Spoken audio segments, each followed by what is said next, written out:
মনে রাখবেন ভাঙ্গা জিনিসগুলোকে আল্লাহ এমনভাবে সুন্দর করে নতুন করে সাজাবে, আপনাকে এমন সুন্দর জীবন দান করবে, যারা আপনাকে নামাতে চেয়েছিল তারা আপনি পর্যন্ত আর পৌঁছাতে পারবে না। সুবহানাল্লাহ।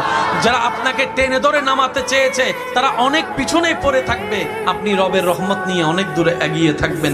মনে রাখবেন, শুধু একটু সয়ে যাবেন, একটু ধৈর্য ধরে থাকবেন, একটু সহ্য করে চুপ করে থাকবেন।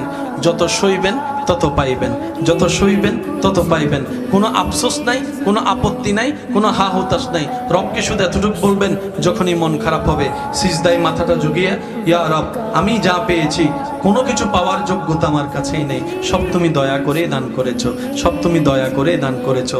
একটা জিনিস পাওয়ার যোগ্যতা আমার নাই, এই চোখ পাওয়ার মতো যোগ্যতা আমার কাছে নেই, এই কান শোনার মতো কান আমার কাছে নেই। আল্লাহ, কোনো কিছুরই পাওয়ার যোগ্যতা নাই, তুমি দয়া করে দেখার জন্য দুইটা চোখ দিয়েছো, তোমার দরবারে শুকরিয়া।